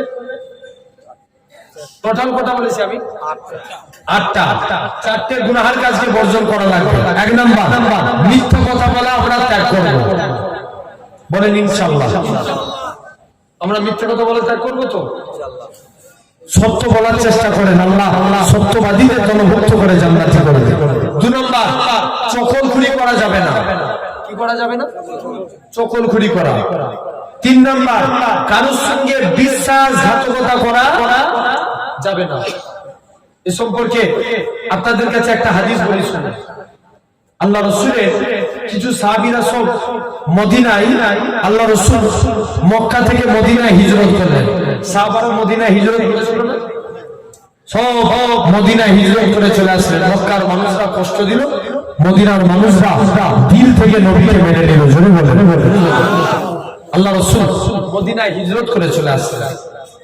মুসলমান ছেলেমেয়েরা, বাহাদুরেরা, এই নবীর প্রেমিকেরা, আল্লাহ নবী আস্তে আস্তে করে নবী আমার মদিনার দিকে আসে। এরকম ভাবে আল্লাহ নবী সাহাবী যুবক ছেলেখানা এরকম ভাবে আল্লাহ নবী মদিনায় চলে আসে। মদিনার যুবকেরা সেদিন তারা খাজুর গাছের উপরে উঠে সেদিন তারা ওয়েলকাম জানিয়েছিল। তারা আর বাদুয়া নাই না ইনসানিয়াতের বিদায় ওয়াজাবাত সুখওয়া নাই না মাদাহার বিদায়। আল্লাহ নবী মদিনায় তসলিম নিয়ে চলে গেলেন। মদিনার যুবকেরা বারে বারে আল্লাহ নবীকে বলে, আল্লাহ নবী চতুর্দিকে গোল করে ঘেরাও করে নেয়। আল্লাহ নবী বলে, ও বাবা মদিনার সাহাবীরা, তোমরা আমি নবী আমাকে কতটা ভালোবাসবে। মদিনার যুবকেরা মদিনার তরুণেরা বলেছিল, ও নবী মনে কষ্ট নেবেন না, যতক্ষণ আমাদের শরীরে জানটুকু বেঁচে থাকবে আপনার ক্ষতি হতে দেব না। আল্লাহ নবী সব মক্কা সাহাবীরা মদিনায় চলে আসছে। আল্লাহ রাসূল এক একজনের সঙ্গে এক একজনের ভাই ভাই সম্পর্ক করছে। কি করছেন? জোরে বলো। ভাই ভাই সম্পর্ক, ভ্রাতৃত্ব বন্ধন। মদিনার এক সাহাবী ছিলেন যিনার নাম ছিল সালাবা। মক্কার সাহাবী ছিলেন সাইদ বিন আব্দুর রহমান। দুজনের সঙ্গে ভ্রাতৃত্ব বন্ধনে আবদ্ধ করলেন। আমার আলোচনা কি ছিল? কবরে আযাব থেকে বাঁচতে গেলে কি করা যাবে না, এই একটু আগে বললাম। 3 নাম্বার কি? ইয়েস, বিশ্বাস ঘাতকতা কারোর সঙ্গে করা যাবে না। তো দেখেন এটারই প্রমাণ। সাহাবী চলে গেছে। এখন সাইদ বিন আব্দুর রহমান তিনি মদিনায় আসছেন হিজরত করে। আব্দুল সালাবাকে যে বলছে, ভাই সালাবা যা খবর হয়েছে, তো আমি সব সময় তো তোমরা নবীর নূর চেহারা দেখো, আমি একটু আমার স্ত্রী আমার টাকা পয়সা এই জিনিসপত্রগুলো তোমার কাছে বিশ্বাস করে আমানত রেখে আমি একটু নবীর দরবারে যাচ্ছি। কার দরবারে যাচ্ছে? আমি একটু নবীকে দেখতে চাই। সবাই মিলে সাইদ বিন আব্দুর রহমান নবীর দরবারে চলে গেলেন। রাত্রে সালাবা ঘুমিয়ে আছে। খুব মনোযোগ দিয়ে শুনো। গভীর রাত হয়েছে, শয়তান এসে পিন খাচ্ছে। সালাবা, ওঠ, তোর পাশের বাড়িতে তোর ভাইয়ের স্ত্রী ঘুমাচ্ছে আর তুই একা পড়ে পড়ে ঘুমাচ্ছিস, যা। সাইদ বিন আব্দুর রহমান স্ত্রীর কাছে সালাবা পৌঁছে গেছে। যাই দরজাটা যে ঠেলেছে খুলেছে, ভিতরে ঢুকে না। সাইদ বিন আব্দুর রহমানের স্ত্রী বলে, সালাবা তোমার অন্তর থেকে আল্লাহর ভয় উঠে গেল। কার ভয়? আল্লাহর ভয়। তোমার অন্তরে কি আল্লাহর ভয় নেই? সালাবা কি বললেন? কাঁদতে কাঁদতে দৌড়ে দৌড়ে বাড়ি থেকে বেরিয়ে চলে গেলেন। আরে আমার আল্লাহকে ভয় করি। পর্বতের চূড়ায় যে কাঁদে। সকাল হয়েছে, আল্লাহ রাসূলের দরবার থেকে সাইদ বিন আব্দুর রহমান নিজের সালাবার বাড়িতে আসলেন। আপনার স্ত্রী মুখ থেকে সমস্ত কথা শুনলেন। শুনে সালাবার একটা বাচ্চা মেয়ে ছিল, যার নাম ছিল, হাদিসে কিতাবে এসেছে, যার নাম ছিল খামসানা। কি নাম বললাম? খামসানা। খামসানা বাপের বাপের গলায় দড়ি বেঁধে ঠেলে চলে গেলেন বাপের কাছে। সালাবা যে বলে, সাইদ বিন আব্দুর রহমান বলে, ভাই সালাবা যা খবর হয়েছে তুমি ফিরে চলো। সালাবা বলে, না আমি বাড়ি যাব না, তুমি এখান থেকে চলে যাও। অনেক কাঁদতে লাগে। খামসানা বারবার করে কাঁদে। সালাবা বলে, তুই আজকের দিনে আমার গলায় দড়ি বেঁধে টেনে আল্লাহ রাসূলের বড় সাহাবী আবু বকরের দরবারে নিয়েছো, তাহলে আমি যাব। কি সরলতার কথা! মুসলমান বলে ছেলেমেয়েরা, বাহাদুরেরা, শুনে রেখে বলে দিয়ে যায়, যদি বাঁচতে চান জীবনে কারোর সঙ্গে বিশ্বাসঘাতকতা করেন না। আল্লাহ নবী সাহাবী হযরত সালামা আরে বাপের বলে দড়ি বেঁধে আল্লাহ নবী সাহাবী হযরত সালামাকে আল্লাহ নবী বড় সাহাবী হযরত আবু বকরের দরবারে নিয়ে যায়। হযরত আবু বকর বলে, ভাই সালামা কি হয়েছে বলো, এরকম ভাবে কেন তোমার গলায় দড়ি বেঁধে চলে? সালামা বলে, ভাই আবু বকর আমি আমানতের মাল খেয়াল করে ফেলেছি, আমি জিনা করে ফেলেছি, আমি একটা ভুল করে ফেলেছি, আমি বিশ্বাসঘাতকতা করে ফেলেছি, আমার গুনাহটা কি আল্লাহ পাকের দরবারে মাপবে। আবু বকর বলে ভাই সালামা বেরিয়ে যাও, বেরিয়ে যাও, তোমার গুনাহটা আল্লাহ পাকের দরবারে মাপবে কি এটা আমি বলতে পারবো না, এখান থেকে তুমি চলে যাও। আল্লাহ নবী সাহাবী হযরত সালামা বাপের গলায় দড়ি বেঁধে আল্লাহ নবী সাহাবী হযরত আবু বকরের থেকে হযরত ওমরের দরবারে নিয়ে গেলেন। হযরত ওমর থেকে বলে ভাই কি ব্যাপার বলো, কি জন্য তোমার গলায় দড়ি দেয়? হযরত ওমরকে জোর করে কাঁদে আর বলে ভাই ওমর রে, আমি আমানতের মাল কেন করে ফেলেছি, বিশ্বাসঘাতকতা করে ফেলেছি, আমার গুনাহটা কি আল্লাহ পাকের দরবারে মাফ হবে। আল্লাহ নবী সাহাবী হযরত ওমর ফারুকের কাছে দিয়ে চলে গেলেন। হযরত উসমানের কাছে যায়, তিনিও তাড়িয়ে দিলেন। হযরত আলীর কাছে যায়, তিনিও তাড়িয়ে দিলেন। মনে মনে চিন্তা করে আল্লাহ পাক সবাই আমায় তাড়িয়ে দিল, আল্লাহ আবু বকরের কাছে গেলাম, সে তাড়িয়ে দিল, ওমরের কাছে গেলাম, সে তাড়িয়ে দিল, উসমানের কাছে গেলাম, সে তাড়িয়ে দিল, আলীর কাছে গেলাম, সে তাড়িয়ে দিল। মনে মনে চিন্তা করে আল্লাহ পাক আমার রাসূলের পাকের কাছে যাব, নবী যদি তাড়িয়ে দেয় এই মুখখানা কাউকে দেখাবো না। আল্লাহ নবী সাহাবী হযরত সালামা জোর করে কাঁদে, বাপের গলায় দড়ি বেঁধে আল্লাহ নবী সাহাবী হযরত আল্লাহ নবী দরবারে নিয়ে চলে গেলেন। আল্লাহ নবী বলে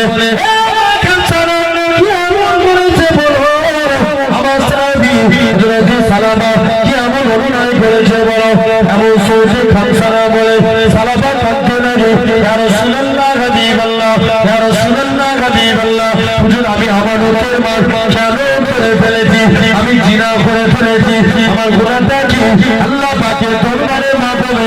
হযরত আবু বকর যখনই এই কথা বলে আল্লাহ নবী বলে বাবা বেরিয়ে যাও, বেরিয়ে যাও, তোমার গুনাহটা আল্লাহ পাকের দরবারে মাফ হবে কি এটা আমি নবী বলতে পারবো না।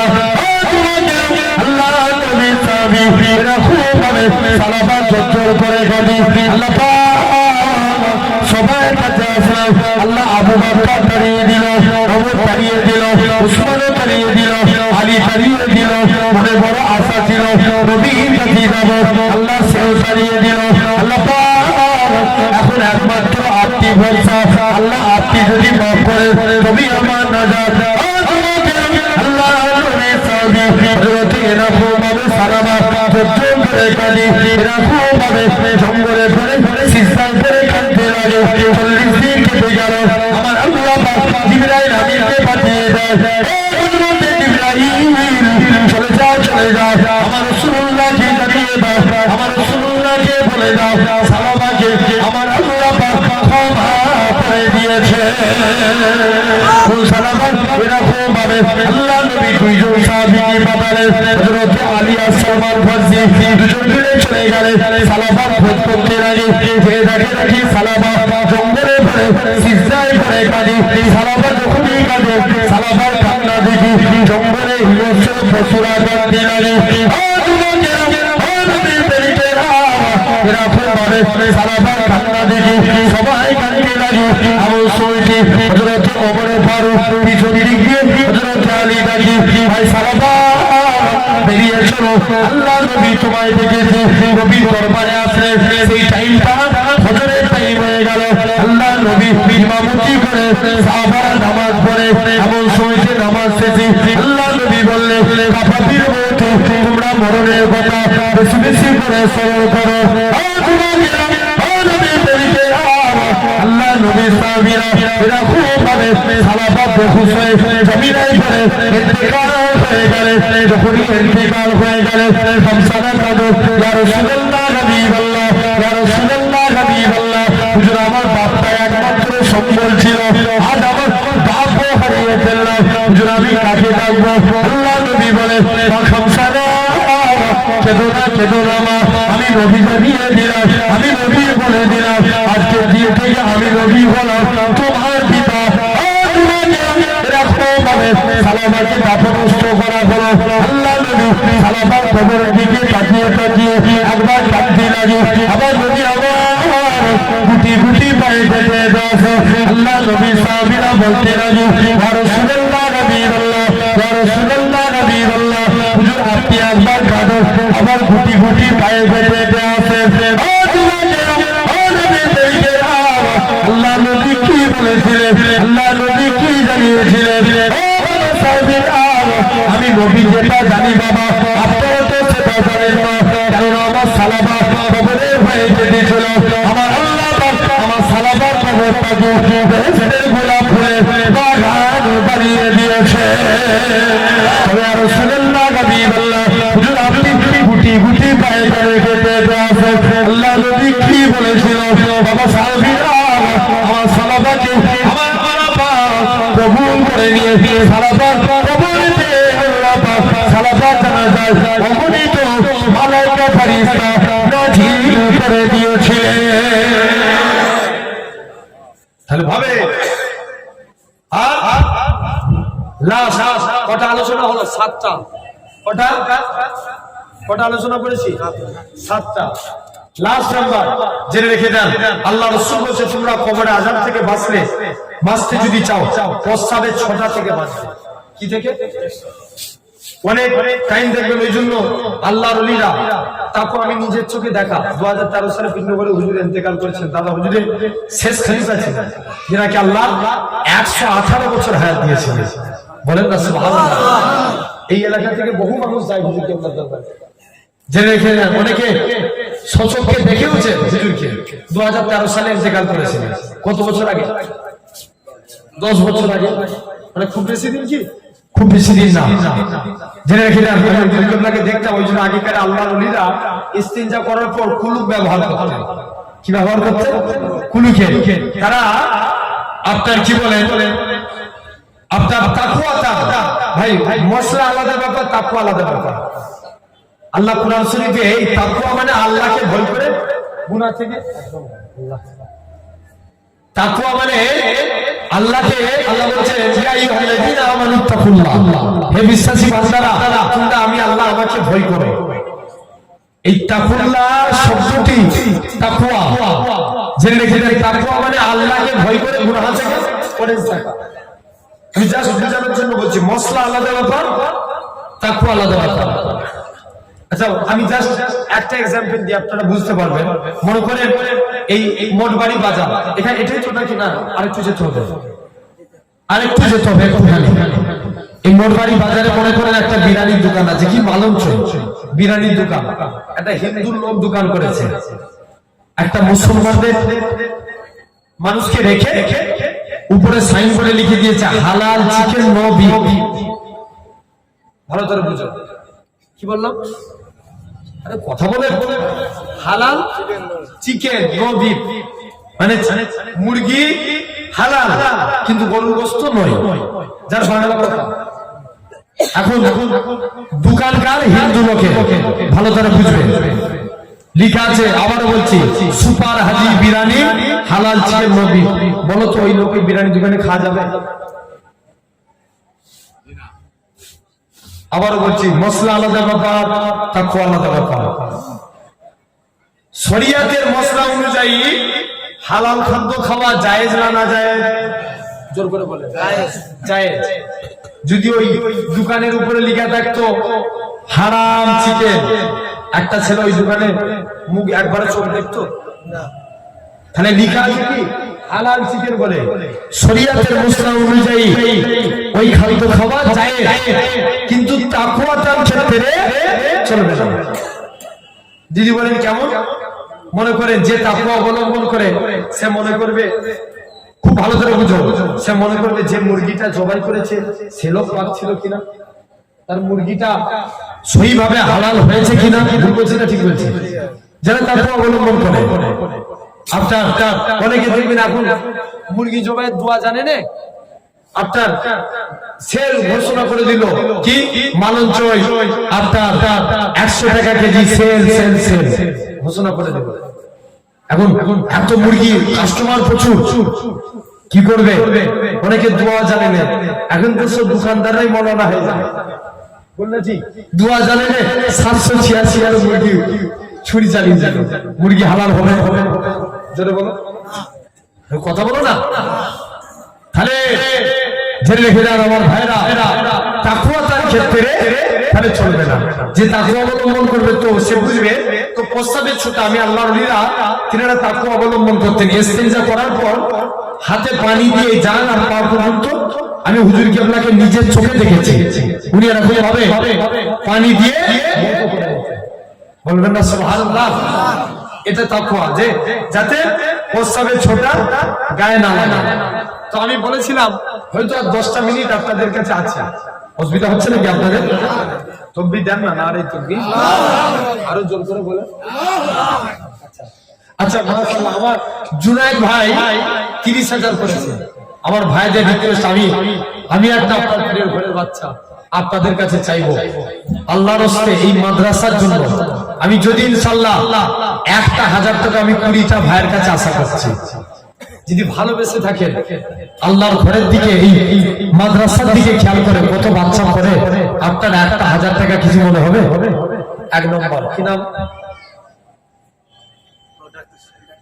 ডাক্তার স্যার 1000, তাই তো? মাশাআল্লাহ, তকবীর নারে। 2 নম্বর কি নাম? ইনার নাম সালাউদ্দিন ভাই। দুটো হলো, তকবীর নারে, তকবীর নারে। আমি চেয়েছি কোটা 20টা, বাকি রইল কোটা? আমি আমার আল্লাহর উপরে ভরসা করছি। আল্লাহ তুমি আমার আব্বাগুলো ভাইগুলোর দিলকে নরম করিয়ে দাও। আল্লাহ তোমার নবীর মাদ্রাসায় যেন এরা দান করতে পারে। আর 18টা বাকি রইল। 3 নম্বরে কে আছেন? আরেকজন 1,000। জি জি 1,000 টাকা দিবেন। কত টাকা কত দিকে চলে যায়? 1 বছর পরে, এখন চাইছি না, 1 বছর পরে, তাই তো? 1 বছরের মধ্যে দিতে হবে। বলেন কি আছেন? 3 নম্বরে 1,000 টাকা দিবেন। আর একজন হাত তুলে বলেন না ভাই। জি জি বড় আশা করে চাইছি। 3 নম্বরে কি আছে বলেন? 1,000। আর একজন হাত তুলে বলেন কি নাম ভাই? মাহফুজ আলী। নারায়ে তাকবীর, আল্লাহু আকবার, নারায়ে তাকবীর, আল্লাহু আকবার। জনাব মাহফুজ সাহেব বলেন মারহাবা, মারহাবা, নারায়ে তাকবীর, আল্লাহু আকবার। কে দিচ্ছে বাপ? জি আমি দিচ্ছি, এটা কি? হ্যাঁ আমি দিই। আচ্ছা, আপনি নগদ 1,000, তাই তো? এই মুরব্বি বাপ নগদ 1,000 টাকা। তকবীর নারে, তকবীর নারে, তকবীর। আল্লাহ কবুল করে নেন, বলেন আল্লাহুম্মা আমিন। কত হলো? সাইদ গাজী টোটাল কত হলো জানেন? 4টে হয়েছে, বাকি রয়েছে 16টা। বলেন, আমার যুবক ছেলেরা অনেক ভালোবাসে, আমার যুবক ভাইগুলো আল্লাহর এই নবীর মাদ্রাসায় 1,000 টাকা করে একটা যুবক ভাই হাত তুলে বলো তো দেখি। এই মিডিল থেকে ভাইগুলো একজন তুলো, নিয়ত করলাম মাদ্রাসার জন্য দান করবে 1,000 টাকা। 5 নম্বরে কে আছে? 1 বছরের মধ্যে দিবেন। কে আছেন? 5,000। 5 নম্বরে দিবেন 1,000। কে আছো বলো না? জি জি 5 নম্বরে 1,000 টাকা। একটু বলো, এতবার করে মাদ্রাসার জন্য দান করেন। যদি জলসার জন্য হতো আমি এত জোর করতাম না। মাদ্রাসার জন্য বলেন কে আছে? কি নাম? নাম কি? আনসার আলী। মুসা ঢালি 1,000 টাকা। তকবীর নারে, তকবীর আরে জোরে বলেন নারে, তকবীর। আর বাকি আছে 15টা। আল্লাহ সকলে একবার হাত তুলে আল্লাহুম্মা আমিন। আরে হাত তুলে আল্লাহুম্মা আমিন। আল্লাহ এখান থেকে 5টা ভাই নিয়ত করেছে। আল্লাহ আল্লাহ তুমি এদের দানকে কবুল করে নাও। আল্লাহ এখনো 15টা বাকি। আল্লাহ তুমি আমার আব্বাগুলো ভাইগুলো দিলকে নরম করিয়ে দাও। আল্লাহ আল্লাহ তোমার নবীর মাদ্রাসার জন্য যেন এরা হৃদয় উজাড় করে দান করতে পারে। বলেন আল্লাহুম্মা আমিন। বলেন না কে আছে? 6 নম্বরে 1,000 দিবেন। আল্লাহর উপরে ভরসা করছি। কমিটি ছেলেরা মা বোনেদের কাছে যান, 1,000 টাকা করে মায়েদের দিনকে আল্লাহ অনেক নরম করেছেন। হ্যাঁ, আলোচনা হবে আবার। বলেন কে আছে? 6 নম্বরে 1,000 টাকা দিবেন।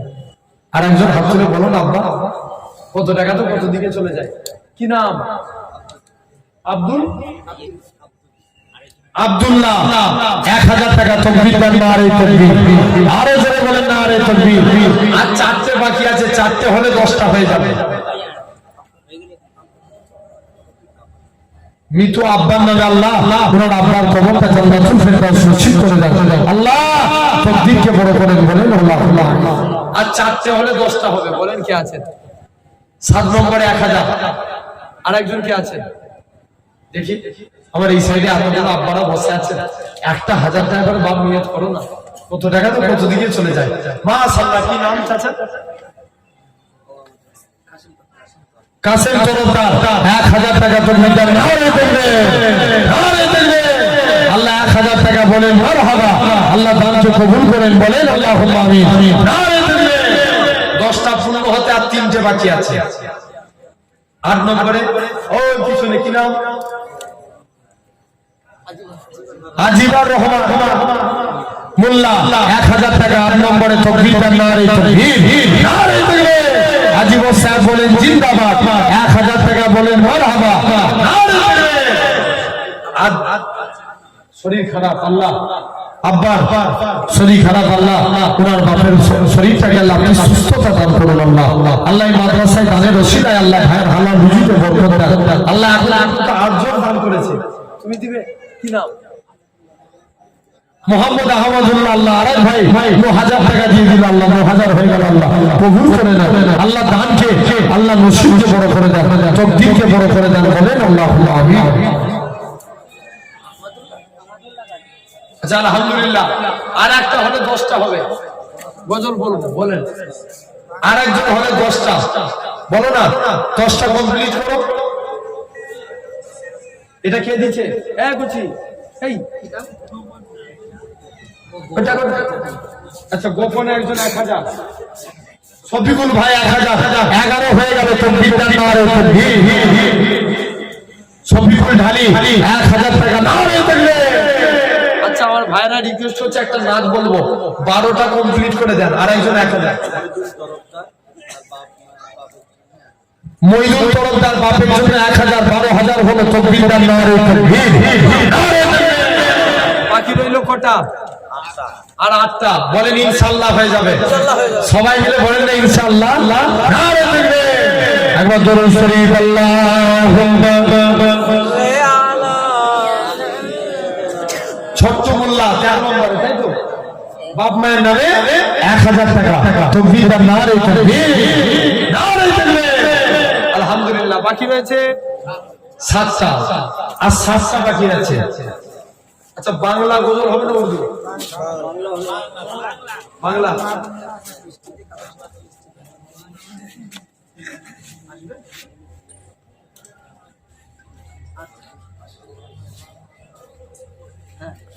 আমার কমিটি ছেলেরা মা বোনদের কাছে যান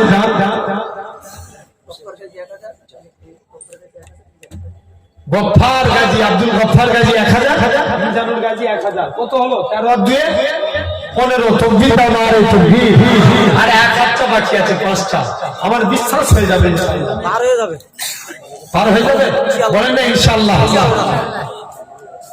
আচ্ছা আমার মায়েরা আল্লাহর রাস্তে আপনারা একটু নিয়ত করেন আল্লাহর রাস্তে আরেকজন এসেছে 16 নম্বরে দেখি কি নাম আফতাব ঢালি মায়ের নামে 1000 নারে তাকবীর নারে তাকবীর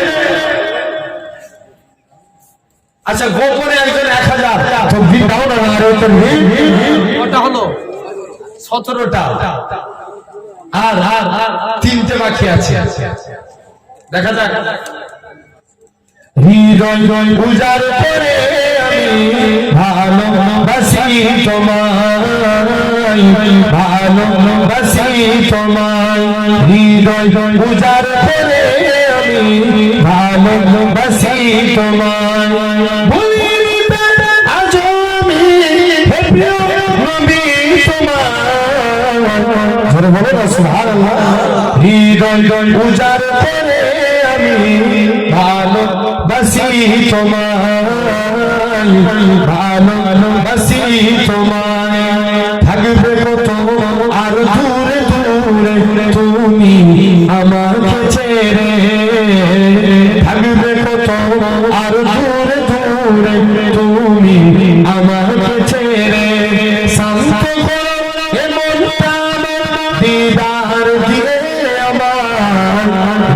হৃদয় উজাড় করে আমি ভালোবাসি তোমায়। জোরে বলো না, আরো জোরে হয় না? হৃদয় উজাড় করে আমি ভালোবাসি তোমায়, তোমাকে ভালোবাসতে বাসতে হই যেন আমার মরণ। চাইব শুধু তোমায় সদা, চাই না রঙিন ভুবন। তোমার ছবি মনের কাবায় জোড়া করে রেখেছি, তোমার নামে হৃদের পাতায় শত কবিতা লিখেছি। তুমি আমার জীবন, তুমি আমার মরণ, তুমি আমার জীবন, তুমি আমার মরণ। বুঝি না কিছু তুমি বিনে কবে দেখবে তোমায় কাছে পাই, হৃদয় উজাড় করে আমি ভালোবাসি তোমায়। আল্লাহু আকবার।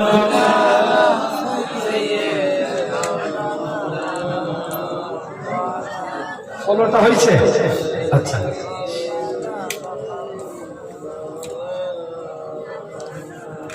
আর চারটে বাকি আছে। বাপ আমার সাহেব ভাই বললেন আর চারটে বাকি আছে, চারজনের একজন। দেখি আল্লাহর উপরে ভরসা করে কে আছো দেখি। আমার একটা আব্বা একটা ভাই, চারজনের একজন 1000 টাকা। আমি দিল থেকে দোয়া করে যাই। বলেন বলেন বলেন কে আছো? চারজনের একজন 1000 দিবেন। একজন হাত তুলে বলেন বলেন।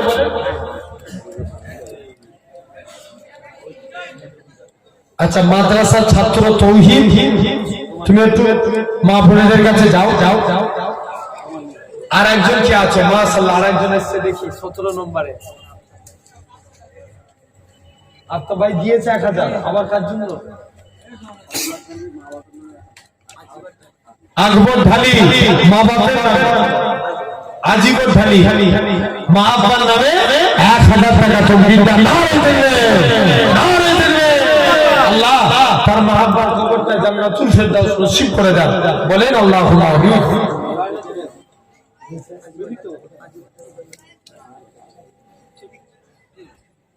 কে আছে?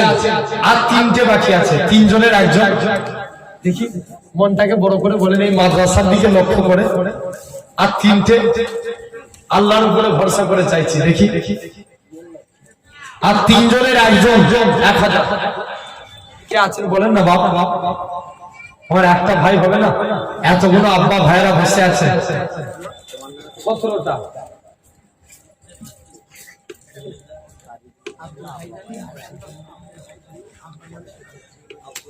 আব্দুল হাইদারি 18 নম্বরে, আবার নামে 1000। তকবীরটা নারে দেবে।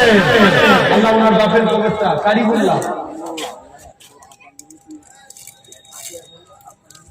আতিয়ারুল্লাহ আব্বার নামে 3000। তকবীরটা নারে তাকবীর। মৃত আব্বার নামে আল্লাহ ওনার আব্বার কবরটা বেহেশতের গোলাপ ফুলের বাগান বানিয়ে দেন। কারিমুল্লাহ মোল্লা 1000 টাকা আল্লাহ দানকে কবুল করে নেন। বলেন আল্লাহুম্মা আমিন। কত হলো তাহলে? 17 আর 2 19 হয়েছে। 1000 19 হয়েছে, আর একটা বাকি আছে 1000। ওই পিছন থেকে হাত তুলছে দেখেন। তকবীর দাও, নারে তাকবীর। জোরে বলেন না, নারে তাকবীর, নারে তাকবীর। আর পিছনে ওনার নামটা কি? মুহিবুল্লাহ 1000 টাকা। নারে তাকবীর। আল্লাহ কবুল করে নেন। আলহামদুলিল্লাহ। আমার মায়েরাও একজন কোরআন শরীফ দিয়েছেন। আলহামদুলিল্লাহ, আল্লাহর কোরআন দিয়েছে। দেখেন